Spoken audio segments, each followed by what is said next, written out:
Coming up on CTV Sports, we'll give you an update on all of the spring sports at CSU. Also, the Broncos added a few new players this weekend. Ryan and I will give you our thoughts on the future of Bronco football. Buckle up, Buttercup, because this show's about to be crazier than a CSU block party.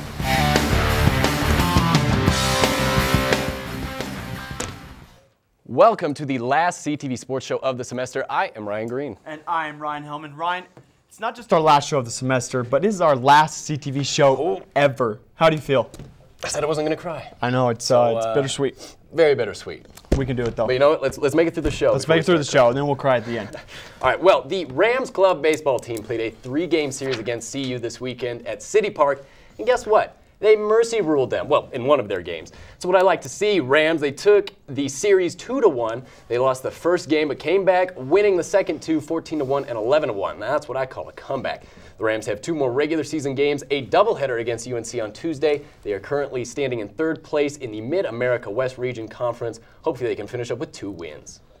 Speaking of baseball, sports anchor Riley Adams found this week's Fan of the Week at City Park supporting the Rams.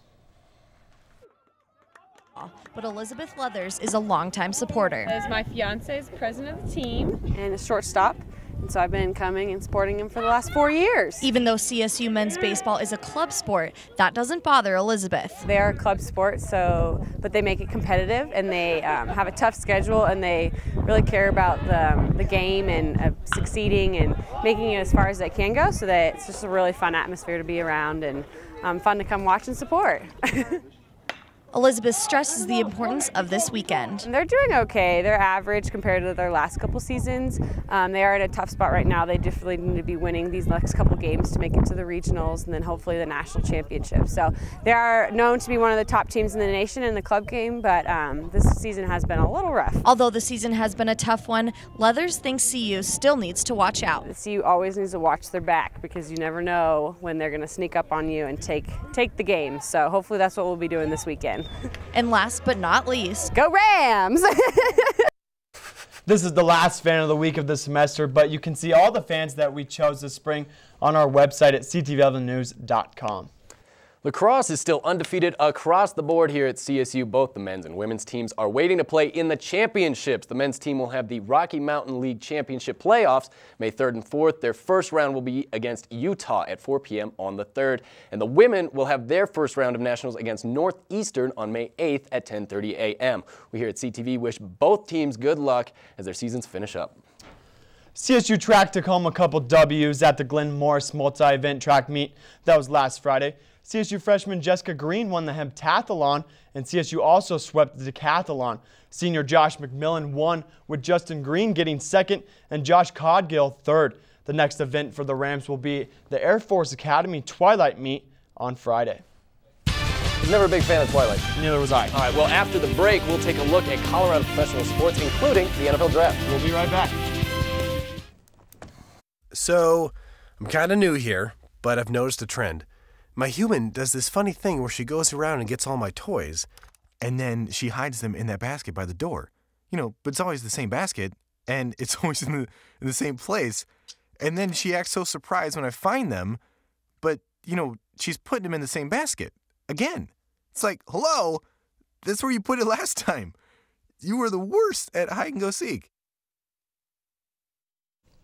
Welcome back to CTV Sports. Ryan Hillman and I are here to talk about the NFL Draft. You know, some new players on the Broncos. Ryan, first off, how did you feel about the entire Broncos draft? Well, I thought we did good. We had to address the defensive line that we were worried about, losing Doomerville. But I would give us a B+ and A-. I liked who we got. Okay, I'm going to wait until I grade them, until after the season, until we see all of them play, maybe 2 seasons from now until we see all of them play.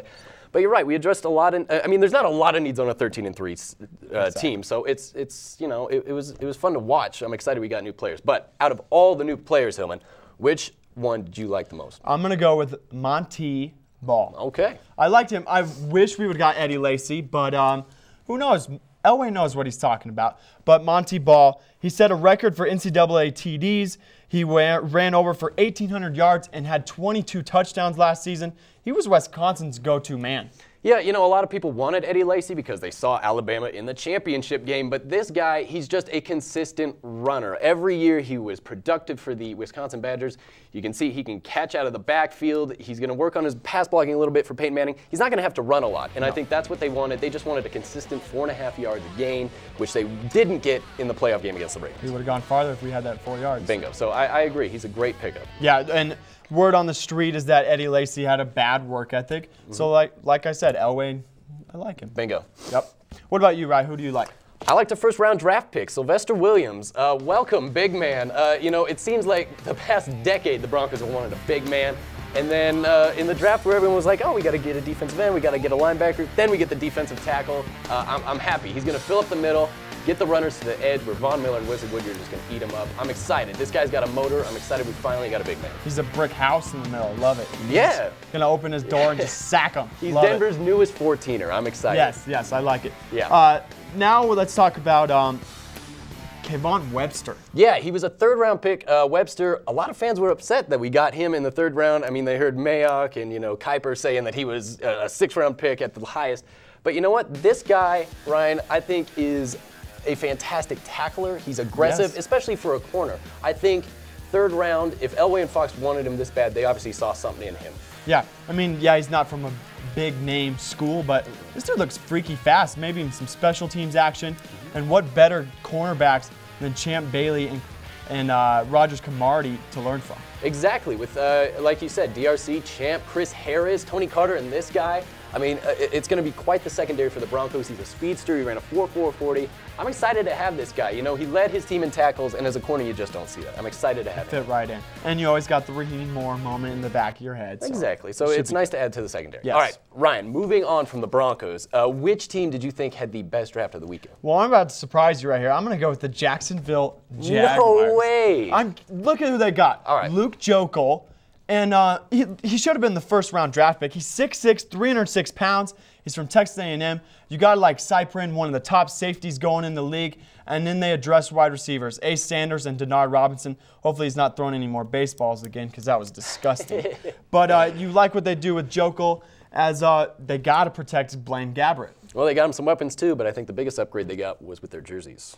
Those were awesome. Yes. You know what? What about you? I loved what the San Francisco 49ers did. Every pick they had, I was going, oh, it seemed I like wish they the had Broncos every got pick. him. Exactly. Start with Eric Reed, the safety at LSU. The dude's just a freak of nature, tackling-wise. Tank Carradine, a lot of people thought the Broncos were going to get him. Corey Lemanois, seriously, folks, look this guy up on YouTube. He is an absolute monster. Quentin Patton, one of the most underrated receivers in the draft. And then Marcus Lattimore. Excited to see the guy, you know, he came off a lot of injuries. He's going to have a lot of time behind Frank Gore to learn and progress. I'm excited he got picked. He's going to have a chip on his shoulder, too, because that injury is ugly. And if he was healthy, he'd be the #1 running back to go out. Easily. All right, Ryan, we're going to move on from football. Okay. And what is a pretty sensitive subject around the state of Colorado right now, the Denver Nuggets. Ryan, come on, what's going on? They should be on their couches right now because we should have lost that first game. If Andre Miller, he showed up for the first game, the last 3 he's been sleeping. And then Ty Lawson, if we didn't have Ty right now, seriously, we'd be on our couches. But in my opinion, the series is over. I don't know what happens to George Karl and the Nuggets when the playoffs come around. It just doesn't make sense. We are not the same team we were 2 weeks ago when everyone had us as the dark horse of the NBA tournament or the playoffs. Right. And so it's just astounding to me to see them play down to the Golden State Warriors level. And it's just, again, like you said, we only won by 2 points the first game. This series can't last much longer. We got to give some props to Curry, though. The dude's straight up balling right now. Exactly. You can't be mad at that. No. He's just that good. Nope. All right, well, we have Annie Dumbauld in the Weather Center. Annie, is the weather looking as bad as the Nuggets have been playing lately?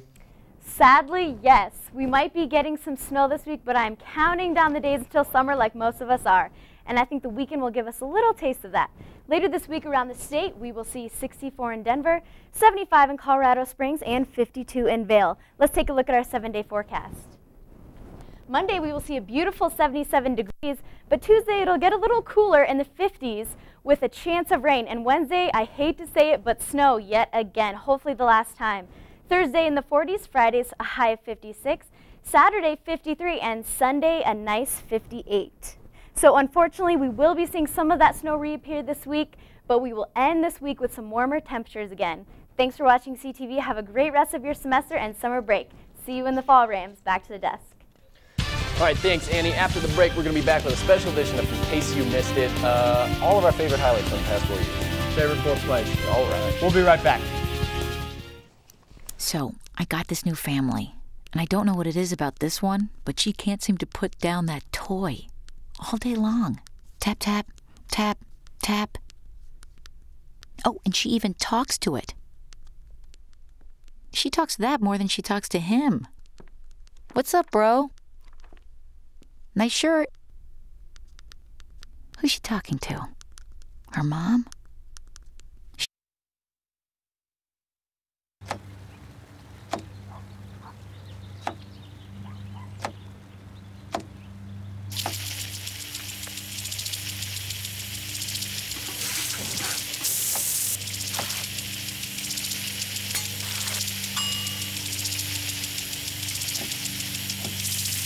Clean kitchen surfaces, utensils, and hands with soapy water. 1 in 6 Americans will get sick from food poisoning this year. Keep your family safer. Check your steps at foodsafety.gov. Welcome back to CTV. Ryan, it's time for our last segment ever here at CTV. Oh, no. Yeah. So what better way than us to show our 4 favorite sports plays out of our 4 years here at CSU? Let's do it. I'm going to go and start this one out. Freshman year, that was a while ago, first 2 weeks of school, you remember this one. Oh, yeah. Going to Boulder and taking it to CU on Folsom Field. This was awesome. This is when I knew I picked the right college. It was amazing going into Folsom, shutting up the Buffs. It was so fun to watch this. Storm the field afterwards. Again, just a great way to start off our time here at CSU. And then what a better way, right, beating them our senior year at Sports Authority. Exactly. We went out on top. Exactly. Come in with a win, go out with a win. I loved it. Unforgettable Yes. games. All right, the next one, Ryan. Incredible run by the CSU basketball team this year. And I think the favorite game of the entire season, San Diego State. You know, we debuted the Harlem Shake, and we beat the Aztecs, the ranked Aztecs. And you know what? The Rams were losing at this point, but then Dorian Green came to the rescue, drove to the foul line, Bucket went in, and then he sunk his free throws to give us the lead. A huge momentum swing right here. And then my favorite, to seal the victory, Greg Smith gets the big steal. And then my man, J.O., John Akias, he's just going to go hammer time and nail this nail home. Oh, yeah. Boom! Loudest I've ever heard Moby Arena. Yeah. That place was shaking. That was an awesome, awesome game to be Amazing, in. amazing. Oh, yeah.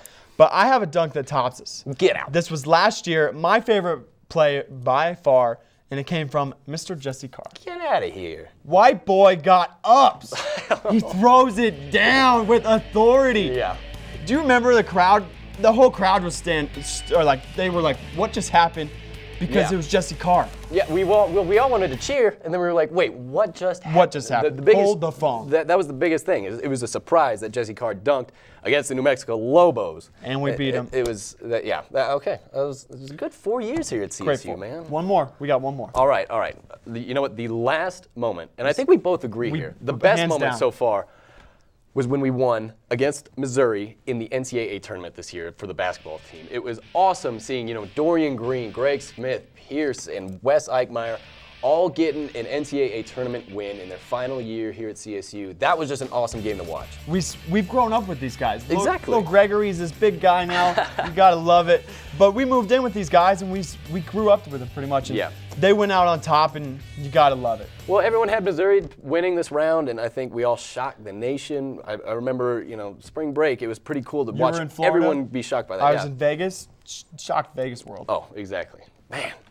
Well, it's been a fun ride. Yeah. Great 4 years. It's sad. It's sad. It's sad. All right, but you know what? We're not off CTV 11 permanently. If you ever want to see us again, we're always on at CTV11news.com. With our pretty faces. Yeah, exactly. Right. For Ryan Hillman and Ryan Green, it's been a sweet ride. Thanks for joining us for this past 4 years. See ya.